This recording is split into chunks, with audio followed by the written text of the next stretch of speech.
Welcome to another edition of Wildcat Country. Eric Cohen and Shane Dale. And for once, everyone, it's not a happy week here on the program. We've had a really good run of really good things happening, especially with the men's and women's basketball teams over the last, 3 or 4 months. Since the end of the football season, I feel like it's been like there's been good things to talk about every single week. And this is the first week in a while. They're just, you struggle a little bit. There have been a couple things, but it's been a struggle to say the least this week. Yeah, Shane, it's hard to find. Listen, men's basketball ruled the roost right now. The women were out as of last, Monday night. And we were, or was it Monday or Tuesday? Something like that. Yeah, Monday night. We recorded right after that. That's right. Yeah. And then the men's team on Thursday, we were all excited. We thought at least I thought going into this show, I was pretty sold on the fact that this would be a Final Four preview show. When we recorded that last Monday night, I know you were pretty confident in Villanova, which was a very good pick. I was confident Arizona was going to make this happen, and I was wrong. I wasn't it's not so much Villanova. It's that I think it's a combination of the lack of experience on the Arizona team combined with one and then would have been two teams that I feel like are their kryptonite and that can slow the tempo and do it effectively and take them out of their game. Plus a combination of seniors, super seniors, guys who've been to the Final Four, won a national championship. In Villanova's case, they didn't get that far. But I think it was a rough combination. If you want to go full conspiracy theory, that maybe the NCAA, the selection committee is a bunch of Arizona haters, which I don't think they are. But you could go out and say, well, let's make Houston a 5 seed. Oh, and let's put them in San Antonio. So but Arizona benefited from that 11 years ago when they faced top seeded Duke out in Anaheim as a 5 That's seed. Right. So, no, that's right. So yeah. But it was a tough matchup, and that the main reason I picked Kansas to go to the Final Four isn't because I believe in Kansas, is because they had an easy road and it got easier as it went on. I mean, Miami, for goodness sake, in the Elite Eight, it's kicked. With that said, Arizona did not play as well as it did all season in the tournament. And one of the reasons I think was because they got the jitters. I didn't think this was going to happen to this team, even though they were a young, inexperienced team. I didn't think it was going to happen just because of the bravado that they have. But I think the lights got to them a little bit. You combine that with the fact that they came up against a team that has that experience, could slow down the tempo and just kind of, rattled them like maybe no other team this season has. It was just a bad combination. And I think if they had squeezed past Houston, they would have faced the same thing with Villanova. So here's what's coming up on this episode of Wildcat Country, powered by Backcourt Marketing. The first segment, obviously, is buy or sell. We'll go over that, and it's powered by our friends at Ice Shaker. We are interviewing this week our buddy, Jeff Dean, who is the voice of McHale Center in Arizona Stadium. We need some positivity. So Jeff is going to join us and hopefully bring us some level of, good things. And then in the final segment, we're going to talk about baseball, which lost the series this weekend to UCLA. What is wrong with Arizona softball? And Final Four predictions for men's basketball, which I know we'll probably gloss over quickly. Plus, Shane, we have a really exciting new offer to tell our friends who listen to the podcast about. So we'll get to that later in the show. But first, it is buy or sell, presented by Ice Shaker. Check out iceshaker.com. Use code Wildcat Country, capital W, capital C, and get $5 off. So these things are awesome. Once again, I think I'm on 2 hours with my ice marinating here in this. And Eric, awesome. I filled this up with iced tea and ice about iced 6 hours ago. Really? Iced tea, yeah, it works. Okay, right, don't judge me. Okay. And I go to fill it up again, and put some more ice in it. I open it up, all the ice is still in there. Seriously, 6 hours. I wasn't planning on making this pitch. I wasn't planning on testing it or anything. I had forgotten about it. 6 hours. So these things are legit, seriously. And they look great too. The gradient on this thing, if you're watching on the video, take notes, uniform designers for Arizona. The gradient's fantastic. Well, I don't know about that. I love the gradient on this. I don't know about the uniforms. So that's another story. All right. Well, I'm sure we'll debate that in another buy or sell. But all right, number one, Shane, buy or sell. Arizona looked scared against Houston. Scared. Oh, I'll sell that particular word. They rattled, I guess. If you could consider that scared, maybe. Like Tommy Lloyd said after the game, the disadvantage was not playing a team like Houston earlier in the season, and I think that's one of the big reasons why a lot of teams, not just Arizona, but Gonzaga and a bunch of others that we thought were going to get to the Final Four or at least later in the tournament didn't make it because these teams, everyone plays the same teams over and over for several months. And then you have to go play someone completely different. And by the time you face a team and they smack you in the mouth. You're down, 10 with 8 minutes left, and you're wondering how the heck did I get here? So yeah, I think so. I think that Arizona had one senior on its roster that got good minutes, and Justin Kier, and he'd never been in the tournament. Omar Ballo, he was in there last year with Gonzaga, didn't get any playing time. Didn't play, right? Yeah. Maybe I tried to convince myself it wasn't going to be as big a thing, and I'm actually genuinely surprised that they got as rattled as they did. But I'm going to use the word rattled. I'm not going to say scared, because I don't think they were scared of Houston. I just think they were taken out of their game to the point where they couldn't recover. Okay, rattled is a better word. I still am going to buy this, because I thought they looked timid against TCU and flat out scared against Houston. You know what, Shane? Like Kier, Ballo, Tobens, who we'll touch on in a little bit, Kirk Kriisa a little bit, though he wasn't healthy. I mean, some of these guys just looked fearful to be there. It looked like Dalen Terry did not. Matherin did not. Koloko was a little more timid than he was last Sunday. It was like, what happened to this cocky team that we had all year? And as soon as they played Houston in the first few minutes and got down, they never led, Shane. That's never unbelievable to think about this. Yeah, it's great. Wire to wire, Houston beat him. Kind of the way it was kind of similar feel to me, the way that the Arizona women's team beat UConn a year ago. Close game throughout, but UConn never really was in it late. One thing in hindsight, Eric, and maybe this wasn't a big deal, but after the TCU game, you see the U of A players waving to the TCU fans and Kirk Kriisa doing the mock horned frog thing. That bugged me at the time, not because of, like a lack of sportsmanship or whatever. I don't care about that. Like AJ Bramlett told us last week, as part of the game. I don't care about it. I didn't like it because I felt like that team should be counting their lucky stars at that point and just say, you know what, we got smacked in the mouth. We need to learn from this and play better. And I feel like this team thought they were bulletproof. I think that has to do with them being a bunch of 18, 19, 20-year-old kids who really thought they were going to cruise to the Final Four and win the whole thing. And I don't know how much that had to do with the loss to Houston. I think the matchup was just awful. But that is one thing that bothered me, not from a sportsmanship standpoint, but from a, like, maybe we need to learn our lesson sort of standpoint. Oh, they learned their lesson. All right. And I know we'll talk to Jeff about this as well. What Casey Jacobson told us about veteran teams in the tournament and how they do better. I mean, look at the Final Four here.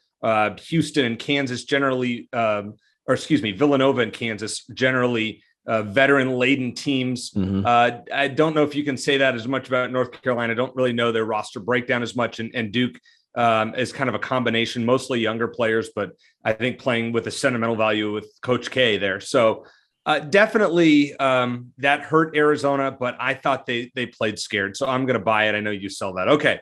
Number two, Houston's win over Arizona was a byproduct of three things: slowing the tempo down, being underseeded, and a great regional location. Buy or sell? I'll buy two of the three. I don't know of being underseeded. You talk about like in terms of them having a chip on their shoulder sort of thing. Yeah. Yep. I don't know if it really made a difference to them. I feel like they figured they probably were going to be there.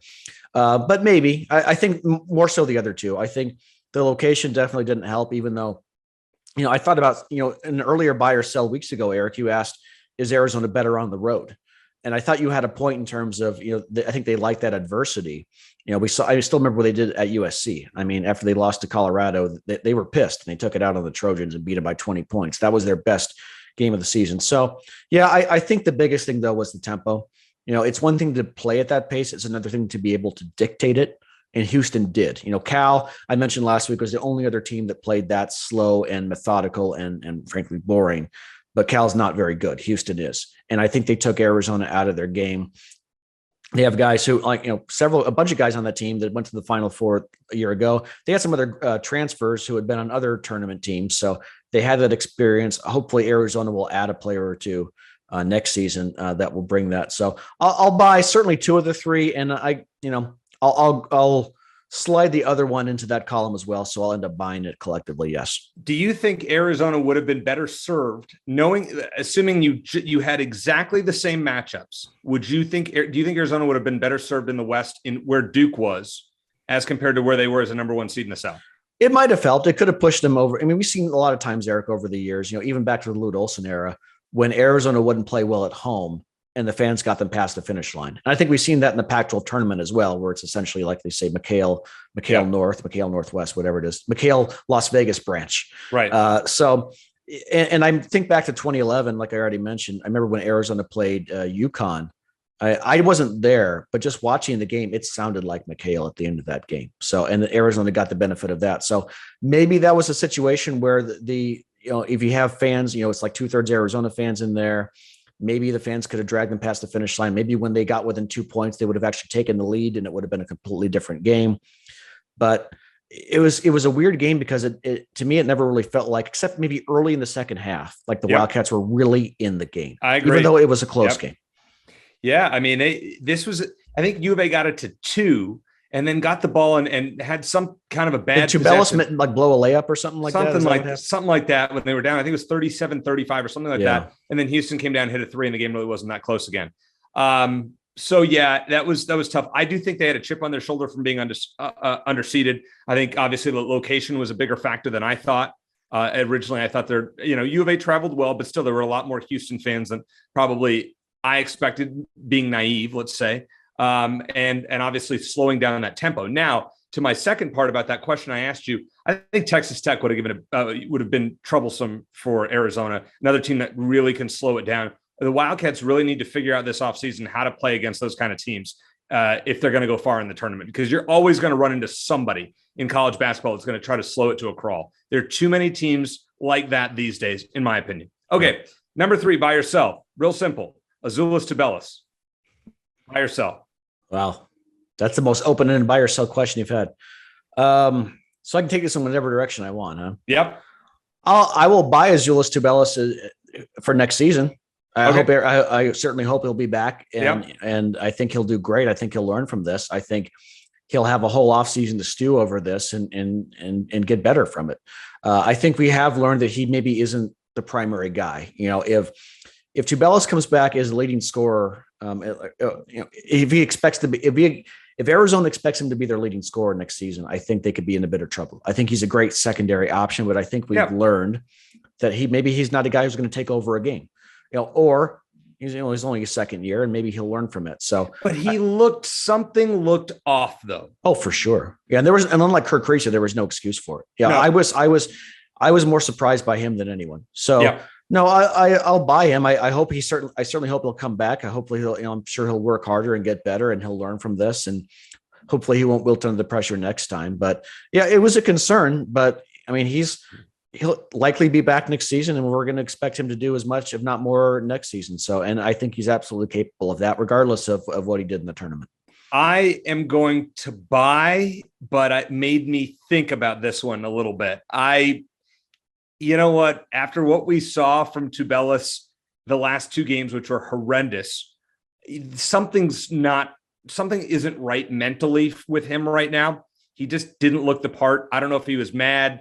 I mean, Tommy Lloyd got it in the TCU game, but he gave him too long of a leash in the Houston game, in my opinion. Maybe. I hope he goes to, I don't know if it's a sports psychologist. I hope whatever it is, I hope he is not troubled. And when next season starts, assuming he's a Wildcat, which I have no reason to think that he wouldn't be, he's cured, so to speak, and plays his normal game, because he's an impactful player as a second or third or fourth option on a team. Yes. As you said, I don't think he's the main guy. Okay, number 4, Shane. Ben Mathurin and Justin Kier will be Arizona's only notable losses this offseason. Mathurin and Kier only as the notable losses. Buy or sell? I'd love to buy it. I'm going to sell just because there's always, first of all, obviously Christian Coloco could go. He could go pro. Do you think he will? I don't know. It's crazy. We're having this discussion because going into the season, we're thinking Coloco's only starting because they don't have any other options. Right. But here we are. So I just don't have a good feel on it. I think it was worst case scenario for Arizona fans, because you hope, okay, he's going to ball out and improve his NBA draft stock, at least get to the Final Four, right? Right. And that didn't happen, unfortunately. So I think at this day and age, I think guys are more inclined to go than not. So I think he probably will, but I don't have a good feel on it. But even if he doesn't, usually there's someone who leaves for whatever reason. Yeah. I don't, and I'm going to ask Jeff about this, but and someone posted this on Twitter. I don't know. It just got in my head. There's probably nothing to it, but you never know. Maybe one of those guys is going to want to play for Sean Miller again at Xavier. I kind of doubt it, because I think they did so well under Tommy Lloyd. I don't think they're going to want to leave, but you never know. There's always something weird. Someone decides to go play in the G League instead, or play overseas instead. So you never know. So I would love for it to be that cut and dry, but how often does that happen? So I'm going to sell. All right. I'm going to buy this, Shane. And I'm going to tell you what, I just have a feeling Koloko is going to test the NBA draft waters, and he's not going to get that guarantee between 20 and 30, which is what you probably need to go in the draft. So I think he comes back. I think it's a tenuous few weeks for Wildcat fans, but I do think he comes back. Dalen Terry, I think, stays another year. And I don't think there are really any key losses. I think Arizona probably in the transfer market, and we'll talk about this in future weeks, will go out and try to get, another scorer, maybe another guy that like Kim Aiken, who, maybe an impactful player off the bench. Yeah. Pelle Larsson should probably start as the 2 guard, assuming the lineup comes back in. I think Pelle Larsson has potential to be all Pac-12 by the time he's done at Arizona. I don't know what's going to happen, but I think he's got that potential to be a guy who gets better every season. We saw flashes of it. Remember the ASU game he went to in Tempe? He looked great. He's in the game typically late when they need defense. He can knock down clutch free throws, which don't discount how important that is. I think he could be. I hope he's a 4-year guy with Arizona or a 3-year guy in this case, because I think he could be all Pac-10. I think a starting lineup of. We'll get to this in the next question. Okay, right. Number 5. Assuming there are no other significant player losses, obviously you disagree. I do think there won't be. It's not out of the question to expect another Pac-12 title and number 1 seed in 22-23 for Arizona. By yourself. I will buy the Pac-12 title. Okay. I will sell the 1 seed just because they're so difficult to get. And without Ben Mathurin, I don't know how easily replaceable he is. I think the season Arizona had under Tommy Lloyd in his first year was massive to set the tone going forward, because I think he's going to have people beating down his door to play, as a grad transfer. Sure. I think that's going to be, he got a couple decent guys this past year. Kyer and Ballo came over from Gonzaga, and Pelle Larsson, and that was without him having any head coaching experience. Well, now not only does he have it, but he just ran roughshod over the Pac-12. Okay, and despite the early-ish exit in the NCAA tournament, they still had a great year. So I think that they're not going to have trouble reloading, but I don't know. I don't know. I am going to say yes. I think Arizona can win the Pac-12 and be a number 1 seed again. I mean, I think the Wildcats, assuming there are no other significant losses, and that includes Terry and Koloko, and assuming Tommy Lloyd picks up, a Justin Kyer type and maybe someone else for the bench, Arizona's a top 5 team going into next year. I can't name, just from what I've seen in the tournament, I can't find 5 teams I would rather have than Arizona's roster next year. Losing Mathurin's a lot, but I think Terry is going to be really good. I think Terry's going to be all Pac-12. Mm-hmm. I think Koloko will be all Pac-12, and I think Pelle Larsson could be potentially all Pac-12 as well. And you add a scorer off the bench, maybe a really good shooter, and another veteran point guard. There's no reason Arizona can't pretty much repeat. I mean, they lost 3 games in the regular season, which was just unbelievable, way beyond our expectations. I mean, even if they lost 5 games, I don't see any reason why Arizona couldn't be, right in the mix for a number 1 seed again. That's just my opinion. Gonzaga, you would think, is going to take a step back, losing their 2 best players. UCLA, they typically reload though, so we'll see. Who knows what UCLA's roster is going to look like? I know they have a 5-star coming in, but for the most part, the Pac-12, USC probably going to take a little bit of a step back. Oregon, who knows? I don't think anybody else in the conference ready to step up that good. We'll talk to Jeff about this, but I don't know. I'm overly optimistic, but even despite what we saw from Arizona the last 2 games. Okay, so that's one thing. All right, before we go on and talk to our buddy Jeff Dean, I want to talk about we had a pretty cool thing that Just Sports reached out to Shane and I and allowed us to get some Arizona gear before the Sweet 16 game. And you and I went on a shopping spree, and you're showing off your Arizona hat, which actually I have right here as well. We got the same thing here. We did, and we didn't know that we were going to do this, Shane. But yeah, I mean, we're both wearing we're rocking the Cactus logo. If you're not watching this, yeah, I mean, I like it. These are slick here. Right? They're fantastic. These are awesome. So I also got a pair of athletic shorts, and I got a let's see here. If you're watching, got some athletic shorts here, and a long sleeve T-shirt that says "Bear Down" on the sleeve. So outstanding. So yeah, really cool. Thanks to our friends at Just Sports for doing that. Go online to shopjustsports.com.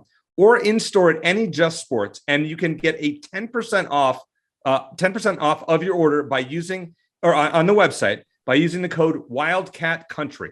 That's real simple, Wildcat Country. So for Ice Shaker, you use Wildcat Country. For Just Sports, you use Wildcat Country. This time, I'd probably use all caps and make it much easier. For those who are in Tucson, you can shop at the A-City location at Main Gate Square. And we know where that is. That's right on your way to obviously on University Ave, right across from, or right next to Fuku Sushi, I believe. So check that out. But you can buy online, shopjustsports.com. Use the promo code Wildcat Country. And these are pretty cool. You might want to get one of these hats because they're pretty awesome. All right, coming up next, our buddy Jeff Dean going to join us here on Wildcat Country, powered by Backcourt Marketing.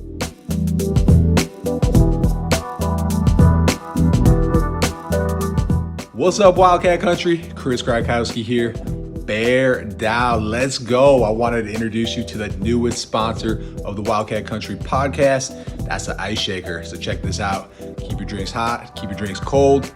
We got you covered. Snag one today. Use coupon code Wildcat Country at iceshaker.com.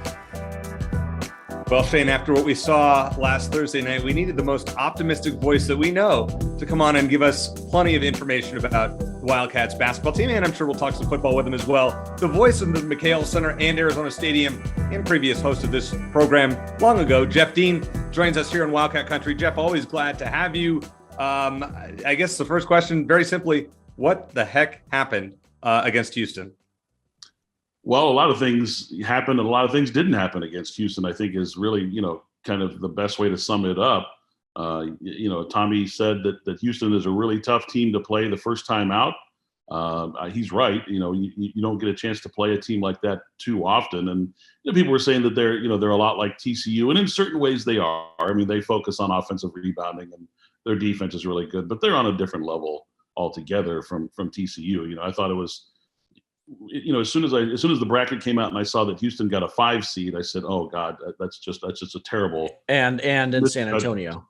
Yeah, I mean, it was just a terrible misjudgment of by the committee to seed that team. I mean, they were going into the tournament on Selection Sunday. They were number 3 in Ken Palm and number 3 in the net, and they got the number 18 overall seed. I don't really understand how that works, but nonetheless, it is what it is. And Arizona had a collision course with them, and it's not to say that Arizona couldn't have won that basketball game. I just feel like Arizona at times was overwhelmed by the moment. And, it all comes back to, in my opinion, the number one reason why Arizona is home instead of continuing on right now, and that's experience. And experience leads to a lot of different things in the tournament. But experience was by far and away the most glaring deficiency of this team in the postseason. Because in the regular season, experience only matters a little bit. In the postseason, it matters a lot.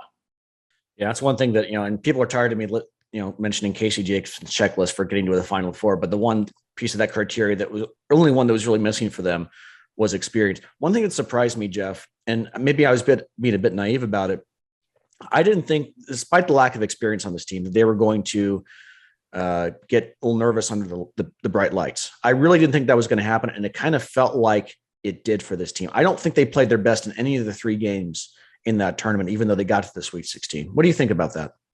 I think there are moments where they were playing at their best, but there were certain players, I think, that just weren't ready for the bright lights in the big moment.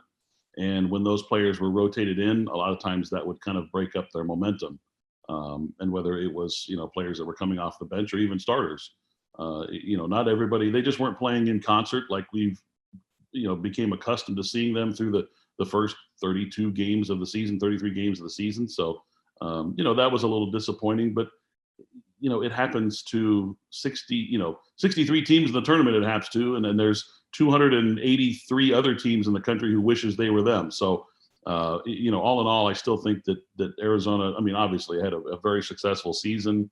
There's no reason to be disappointed in the season as a whole. I mean, you can be disappointed in how it ended, but to say that the season was a disappointment would be ridiculous to me.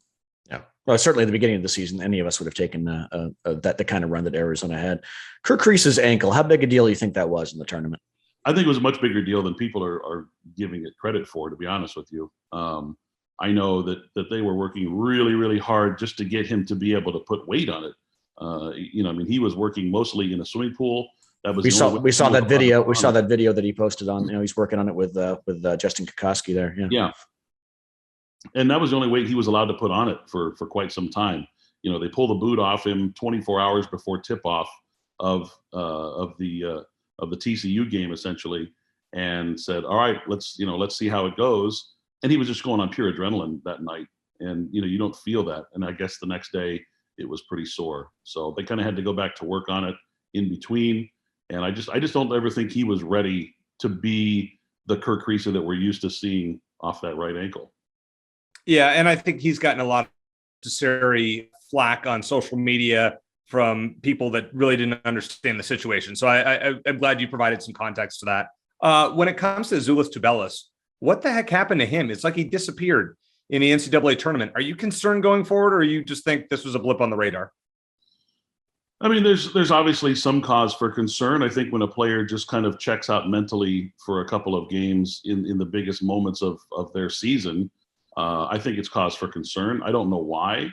It just seemed like he was mentally not there. I mean, people can say what they want about the matchups and the speed and the athleticism and stuff, but dribbling a ball off his foot after he stole the ball to open the game against Houston, and then dribbling the ball essentially off his foot and out of bounds, that had nothing to do with Houston's length, athleticism, size, physicality, nothing. He just dribbled the ball out of bounds. So there was certainly something mentally off with Zhaire.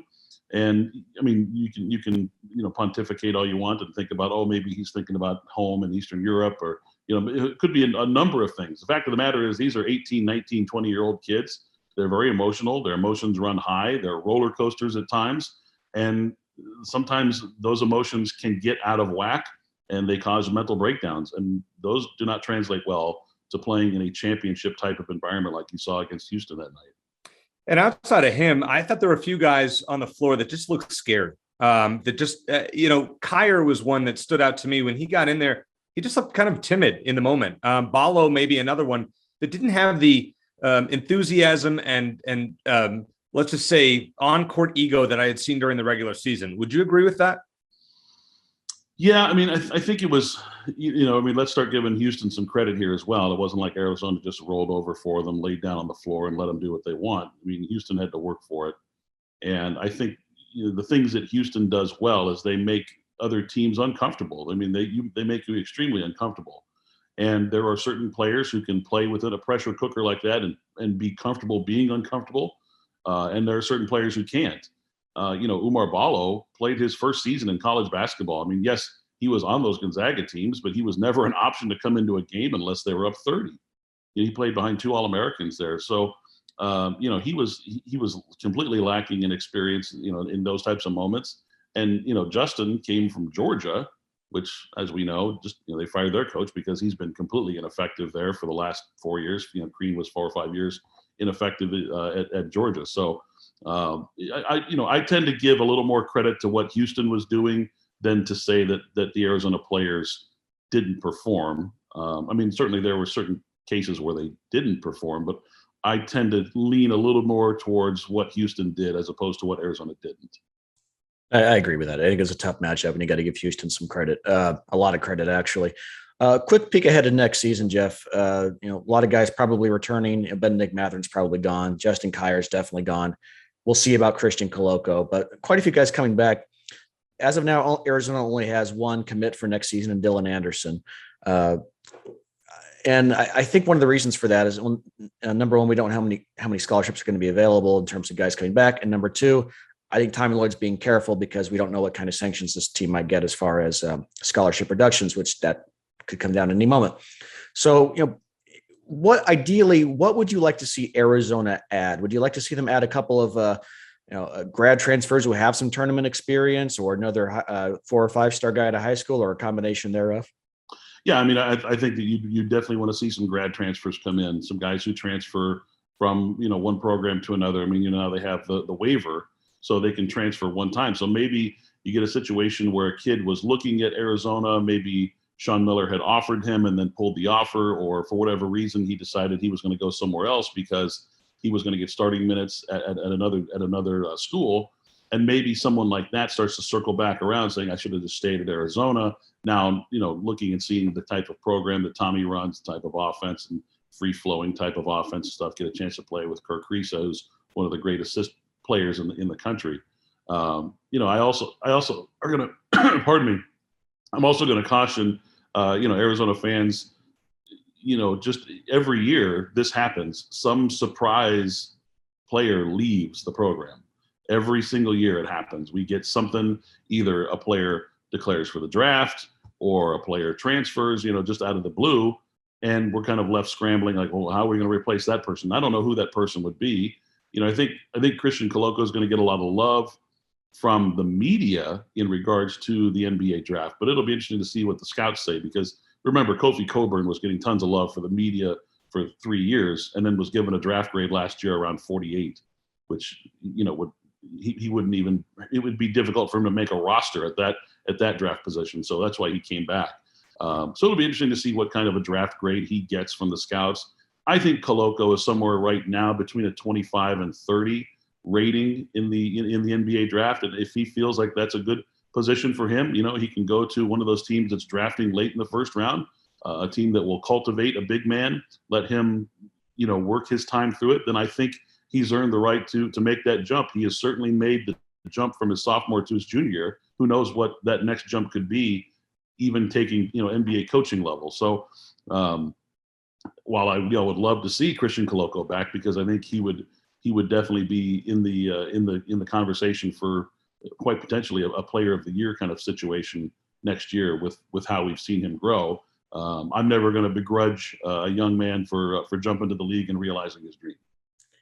Jeff, someone posted this on Twitter. I forget who, a couple of weeks ago, or about a week ago, and I dismissed it off the bat, but it's been kind of stuck in my head. So I'm just going to throw it out there. Sean Miller's back at Xavier. A lot of the guys who are at Arizona were Sean Miller guys originally. Do you think there's any chance that any of them follow Sean Miller out to Xavier, or is Tommy Lloyd? I mean, they all seem to love to play for Tommy Lloyd, so I don't know if anyone's could really imagine that. But is that a possibility in your mind? I would be shocked if Sean Miller pulled a Jay Johnson and started pulling players from this program. I would be shocked. Sean's got a lot more couth and a lot more respect than that, to be honest with you. So I would be absolutely shocked if that happened. And if it did happen, I would think it would be just a situation where a player just legitimately only wanted to play for Sean, stayed here because it was too late in the process to transfer somewhere else. So, but yeah, I don't think Sean would do that. So, Jeff, going into next year, as the roster stands now, assuming, let's say, Koloko comes back, where is Arizona in the preseason, and what ranking wise, and what are your expectations for how far they should go, assuming this roster is fairly intact? Well, there's a lot of questions about what UCLA is going to bring back. I mean, if you look at projections from some of the people at UCLA, they believe that they're going to return a lot of those players again next year, which is only going to be a huge boost for Mick Cronin. He's got a pretty good class coming in. Some LA kids are going to be coming in to stay around the LA area. Some freshmen coming in, so they've got a good class coming in. USC is going to be. I think USC might be a little down, but I don't think it'll take them long in the transfer portal. And then Oregon, you never know. I mean, there's going to be a lot of transfer portal movement from Dana Altman in the Oregon program. So I think you'll see the top four programs are going to continue to be the top four programs. I don't see a breakthrough program. Arizona State hasn't done anything that's impressed me with their recruiting. Teams like Stanford, they've had good classes and Jared Haas has squandered them. Cal, Oregon State, you can forget about those teams. Utah, not exactly sure what Utah's got. Washington State could be a threat. They had a run in the NIT. But other than that, I think you're looking at Arizona. If you just subtract Ben Mathurin, you bring in a grad transfer and you bring in Dylan Anderson, I think Arizona is easily the number one or the number two pick in the preseason Pac-12 next year. And I think they would be a top five nationally, without knowing how the other teams shape up. But I don't see any reason why Wildcats shouldn't be up there and a legitimate Final Four contender to go to Houston in 2023.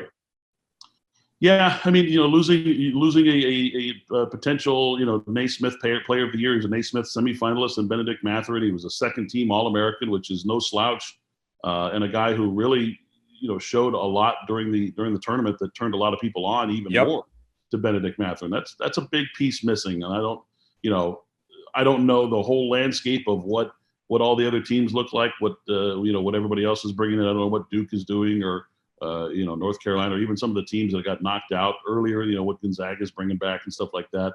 But I mean, Arizona would certainly be ranked in the preseason. I don't know about top 5, but certainly in the top 20 for sure. Yeah, but they seem at least ranked going into next season for sure. A couple of football questions for you, Jeff, before we let you go. And by the way, if you happen to head up to Scottsdale for a Giant spring training game and you recognize the booming PA voice, it is our guy, Jeff Dean, who's living the dream out there for at least another week or two. So as far as football, couldn't have had a better offseason if you're Arizona. Added so many great guys out of high school, transfers as well. Maybe give us 3 or 4 guys, three or four new players on this team that you're really excited to see next season. Oh man, just to pull 3 off of the list is difficult. I mean, I'm really excited about a lot of them. I mean, there's certainly you can do more, Jeff, if you want to do more. That's fine. I mean, there's certainly a lot to be excited about. How about I pull out? I'll just name 3 position groups that I'm really excited to watch. Sure. Obviously, the quarterback position. Got Jaden DeLora, the Pac-12 freshman offensive player of the year, transferring in here, which was a huge get, a massive get for Jedd Fisch, bigger than maybe any of the recruits outside of T-Mac. That might have been the biggest get that he had all offseason. You've got Noah Fafita, who I've kind of compared him in some ways to Anu Solomon, and not skill-wise. I mean that he's one of the most likable people on the planet, and he gets players to play for him, not play with him. And you'll see, much like we did with Anu, how players wanted to run through brick walls for him. I think we'll see the same things out of Noah Fafita. Another position group that I'm really excited to see is the wide receiver group. Obviously, you've got T-Mac, the aforementioned there, freshman coming in. I mean, I was having this conversation with somebody last night. I was actually at a wedding last night too, and was talking with some season ticket holders. Arizona Wildcat football season ticket holders were there, and we were talking about T-Mac. And I mean, this is potentially a number 1 overall NFL draft pick that's on this Arizona roster right now. Depending on how he develops through his time here in Tucson, he's got the chops to be a number 1 overall pick if the NFL continues to value wide receivers at that level. But then you've got so much depth at wide receiver, and there's guys that we haven't even seen yet. I mean, Majon Wright, we didn't get a chance to see him last year. We saw him at the end of his freshman season, but he's a guy with a lot of skill. You've got Simpson, you've got Singer. I mean, there's just so much talent at wide receiver. I don't know how they're going to have enough footballs to spread around to those guys, to be honest with you. And then the other position I'm really interested in seeing is our secondary. I think the secondary has a chance to be really, really good this year. I'm liking what I see out of Christian Roland Wallace, and I like what I'm hearing out of the rest of the guys that are making up that group. The safeties group is sounding like it's rounding out. And that's a secondary group that kind of struggled last year. I think that a lot of them were playing so far out of their regular position that it took them so much time to acclimate to what their new position was, that they were starting the season 0-6, 6 games in with only 6 games to play, when essentially they got on the field. So I'm really, really excited for the secondary. I think it's going to be our top defensive unit on the field this year. Since you're talking positions, biggest concern at a position group, mine is still the offensive line. What do you think? Yeah, 100% offensive line. You lose a couple of really good players on the offensive line. The top-rated freshman recruit that you had that came in still isn't healthy enough to play, not healthy enough to practice yet. And like we all know, it just takes time for an offensive line to gel and chemically come together to be able to work as one unit, because all 5 of those guys have to be working in concert with one another, especially in an offense like Jedd Fisch has. So offensive line, I would absolutely agree. And also, Jeff, before I ask my last question, which, I'm going to put you on the spot. I haven't done that yet. You can always hear Jeff Monday through Friday on the Jeff Dean Show, 7 a.m. to 9 a.m., ESPN Tucson 1490. Check him out there, since he won't be in McHale Center for a bit, and Arizona Stadium has a few more months to go before football season starts. All right, Jeff. Here is the putting you on the spot question. Thank you, as always, for joining Shane and I. Which is more likely in 2022-23? Arizona to make a bowl game in football or to make an Elite 8 in basketball?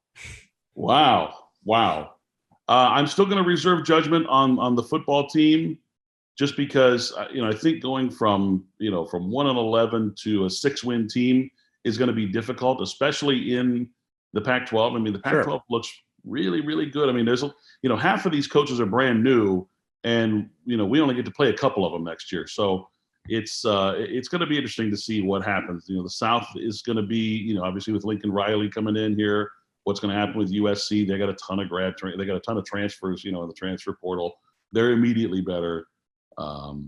It's still going to be tough to get those 6 wins, not to mention, look at our non-con schedule. We get to play at San Diego State, who's probably going to be a top, 25 team preseason in their brand new stadium, which I'm going to head over to, by the way. I can't wait to go watch that game. Nice. And then we got to play Mike Leach and the Mississippi State Bulldogs coming into town at Tucson. Top 25 team, probably close. Absolutely. I mean, they had a great recruiting class 2 years ago.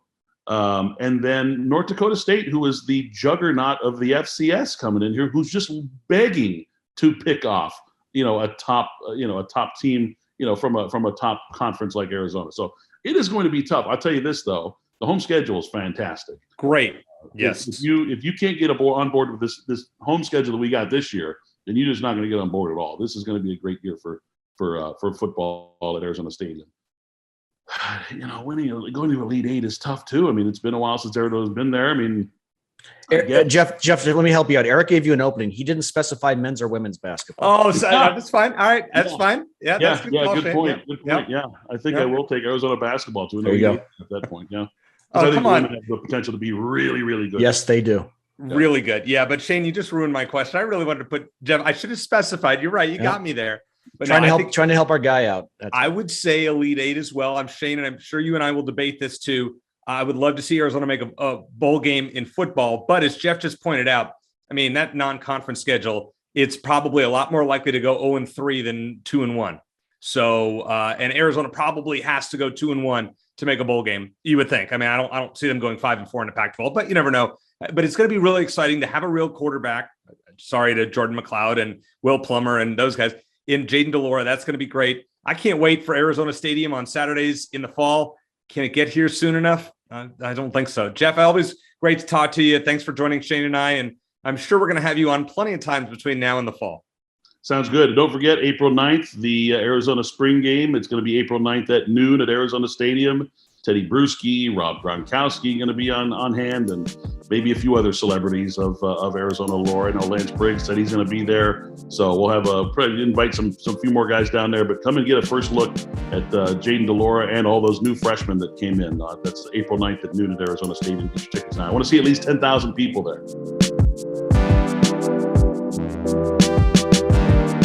Here with Dale Duncan, a very satisfied customer of Backcourt Marketing. Dale, can you tell us what Backcourt was able to do for your company? Well, they're taking me to the next level with helping me connect to new people for my business. They're helping me find new customers online. They meet with me monthly. They're listening to what I need, and they're really focused on helping me get there. Excellent. Well, Dale, we appreciate your time. If you know someone who needs social media help, refer them to Backcourt Marketing and get rewarded. Or if you need social media assistance yourself, make sure to check out backcourtmarketing.com.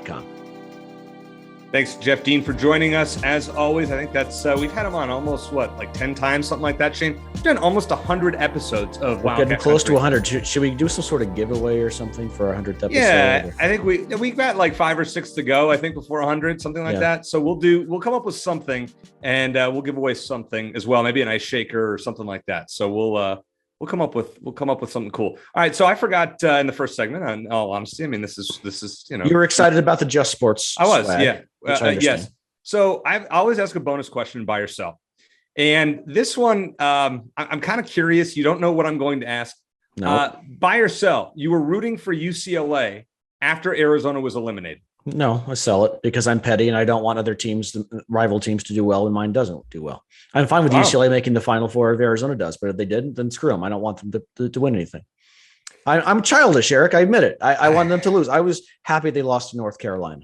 Okay, so I picked them after Arizona was out and Gonzaga was out.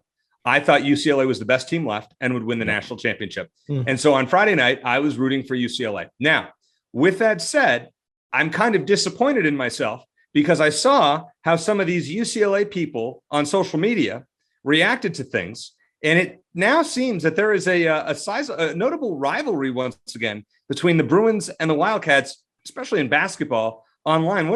I know that you that's fun. No, I engage in it. No, it's fun. I like to poke the bear a little bit. That was an unintentional pun. Bear, Bruin. Got it? Poke the bear. Sorry. Seriously, I did not mean to do that. But no, it's all in good fun as far as I'm concerned. The only thing that bothered me was this one quote unquote journalist who was talking about how the Ben Mather and like allegedly touching the TCU cheerleader, how it could not be ignored and it can't go away and it has to be taken seriously. Yeah. And then as soon as Arizona is eliminated, he doesn't talk about it anymore. Of course not. Like, you're disingenuous. You know what? Yeah. Well, so that's stupid. And so I gave the guy a hard time and I'm probably keep doing it. But it's great that, you know what? I'm thrilled that this rivalry is big again. It's been a little while since those games. I mean, the 3 games they played against each other all had such a big game feel, and the rubber match they had, the Pac-12 tournament was fantastic. And Arizona got a big win even without Kirk Kriisa. So I don't like doing a lot of trash talk or anything back and forth, but especially because my team loses, I have to hear about it from everyone else. But it's fun. Let's have fun with it. All right. Bonus question number 2. You wrote on Twitter something that I had been thinking and saying as well for the last couple of weeks, that it almost would have been better had Arizona lost to UCLA in the Pac-12 tournament so that they might have had more of a chip on their shoulder going into the tournament.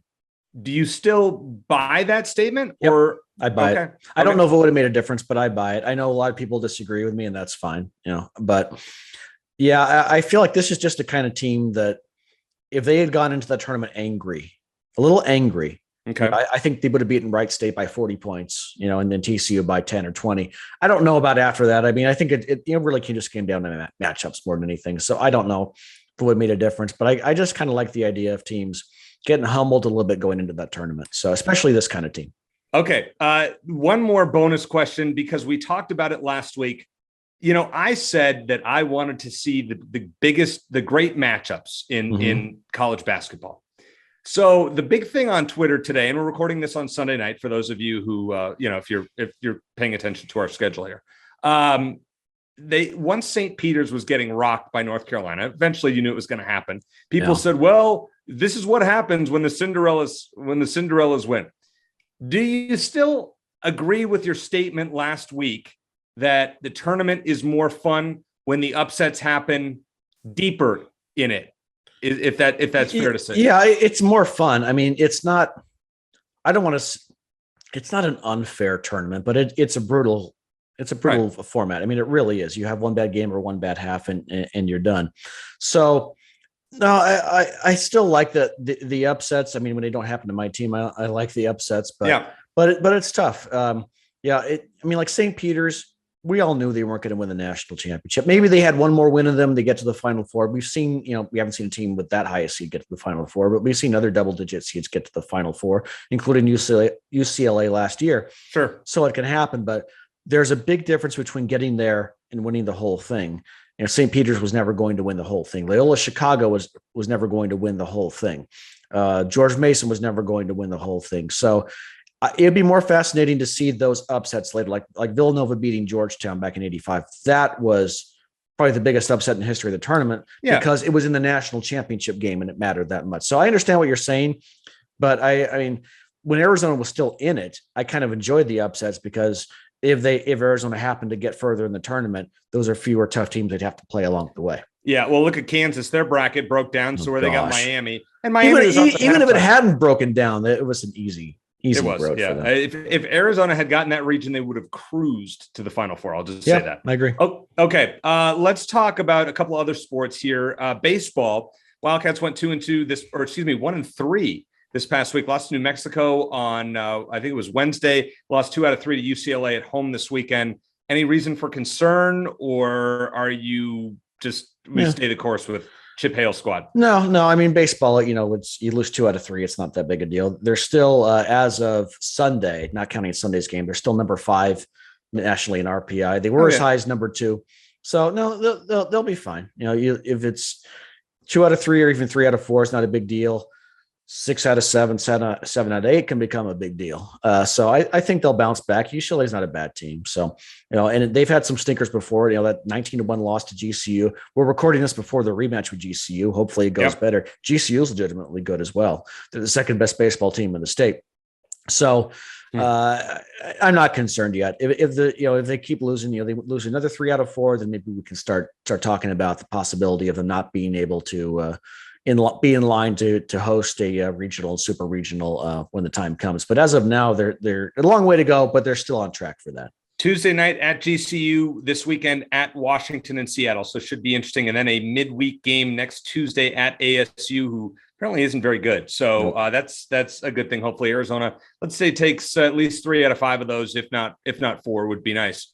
All right, softball. Shane, it's bad. It's a mess. It's bad. This was probably the worst weekend Arizona has ever had, at least in our lifetimes. In a long time. First, let me just say, first of all, I have seen some people talk about how Caitlin Lowe's not ready for the job or whatever. I think that's way too premature and way unfair. It's just her first season. She's got to get her kind of players in, give her a couple of years. I think she'll do very well in that role. With that said, yes, it's been a disaster. And I'm surprised more not on the pitching side, but on the hitting side. They have a really good lineup of hitters, and they keep getting shut out. They got shut out in back-to-back games at home to ASU. I can't imagine Mike Candrea was thrilled about losing back-to-back like that to ASU, 3 in a row altogether on Mike Candrea Field now, because I know he can't stand those guys. So it's rough. It doesn't look like it's going to get any better. And I think, look, even if the hitting was there, the pitching's just not this year. And I think you need a top 10 pitcher nationally to win at softball. You need just one. And Arizona doesn't have one this season. It's as simple as that. But, for those who are saying, we need to go in a different direction, because how knee-jerk people are these days, just calm down. They're not going to be great this season. That's okay.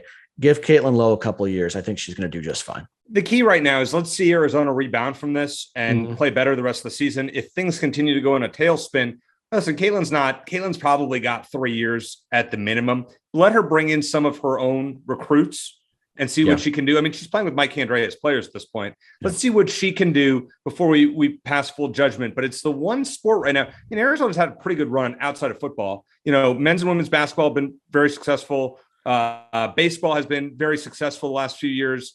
This has been the one. And last year, softball went to Oklahoma City. Yeah. Let's take it easy here. Let's not call for Caitlin Lowe's head. I know it's a rough weekend. Most fans are. I'm just saying a couple people. There's some on social media. It's not pretty. I do want to mention real quick, our men's tennis team was the biggest bright spot of this past week, or one of them anyway. They almost shut out ASU as 6-1. They're a top 25 team. Would love to have Coach Shields on the show at some point, because that team, they were great last season. They had a great run. They look like they're poised to do it again this season. So, let's dive in. I'm excited, Eric, to dive more into those teams. We've been focusing, laser focused on basketball for the last several weeks, and for good reason. Season's over. We're taking a week to kind of, to mourn the end of the season. Then we're going to get into bigger things and other things, including football, baseball, softball, and all the sports down the line. And I'm excited to do that. Yeah, we'll talk more football next week. They're in the midst of spring practice. The spring game is on Saturday, April 9th. Go down there. As Jeff said, check it out. Should be an interesting list of Wildcats that are coming back to campus. And so that will be a lot of fun to see once again. And plus, this team is going to be a lot more fun to watch than last year's and the year before and probably the year before that. Honestly, this is going to be a fun team to watch and pay attention to. Every week in football this year should be on paper fascinating. So I'm really, really excited. September, as I told Jeff and you, Shane, that can't come soon enough. At this point, I'm really stoked. Eric, if someone came into and offered you a 4-win season and one of those wins came against ASU, would you take it? Yes. Reluctantly, I would. I think I would too. At this point, if the team, I want that win over ASU. That's important. Right. But yeah, I want to see who the 4 wins are against.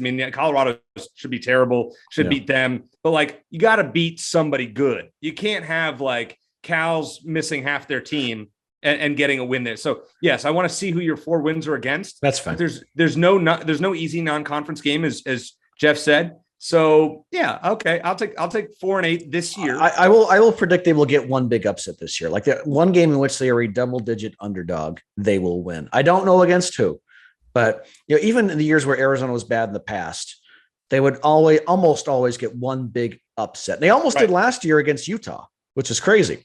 Well, I mean, they hung in there. Yes. Well, I mean, it was close. They were very competitive throughout the game. So I think this year they'll be good enough to score one major upset, and that'll get all the fan base excited again. So, and remember, 2023, that's going to be a tough schedule with 6 away games. This year we have 7 home games and 5 road games. Next year you're at Mississippi State, at ASU, at USC. That's tricky, but they do play NAU and UTEP in 2023. Payback's coming to the Lumberjacks. Yeah, we're going to beat them by at least 3 points. That game will be a lot more interesting than it was when they scheduled it. That's for sure. Mm-hmm. All right, Shane. Before we get going here, we'll make our final 4 picks. Just want to thank our main sponsor, Backcourt Marketing. They've been very to us. We very much appreciate them. Check them out, backcourtmarketing.com and on Twitter at backcourtmktg. And if you can think of any small business owner that that needs some help on social media, Backcourt Marketing can help them out. Check them out, backcourtmarketing.com. All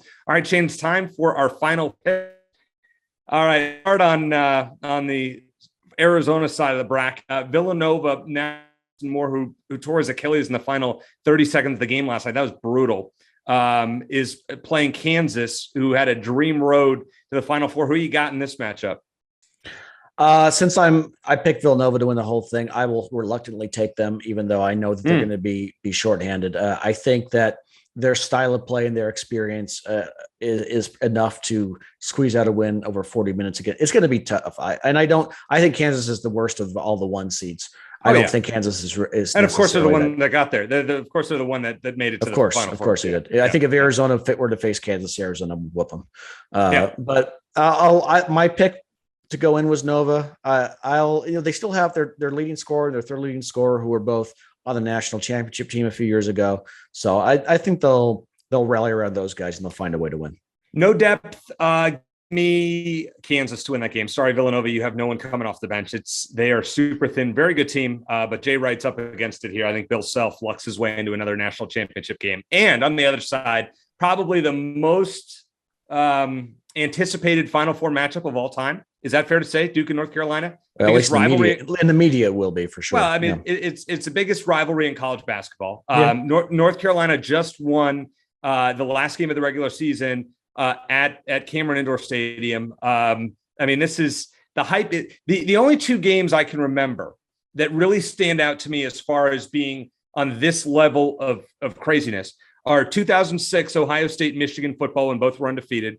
And I think it was 04 in the ALCS when the Red Sox were down 3-0 and got it to 3-3 against the Yankees. Yeah. Those to me were the 2 most anticipated rivalry matchups in the post, or, that meant something. And I would say this Duke North Carolina is right up there. Who you got? Boy, and I see it on the right side of the bracket. I got Villanova and Kansas right, so that's why I'm sticking with them. Yeah. I didn't get Duke or North Carolina right. Me neither. Probably Duke, unfortunately. I mean, I love the idea of Coach K losing to North Carolina in his final game at home, but Duke probably gets a little payback. I think it's going to be a classic. I really do. But I'm going to go with the Blue Devils, unfortunately. There's no way, Shane, that Duke loses this game to North Carolina. No, none. Like 0. You can take that to the bank. I would be stunned if Coach K lost to North Carolina his last 2 times out. I think Duke wins this game by.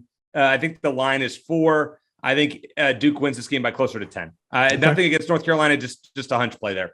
And then the finals, Duke Villanova for you. Nova to start. I'll stick with Nova. I picked them. I picked them to beat Gonzaga originally in the championship game. I kind of like the idea of Duke's emotion, maybe getting the best of them against a very experienced team again without one of their top guys. But again, I'm being a little stubborn because I picked Nova at the start, but I'm going to stick with them. I'm going Duke over Kansas. It's going to pain us to watch it. That final, will be just brutal. If it's Duke and Kansas, Duke wins.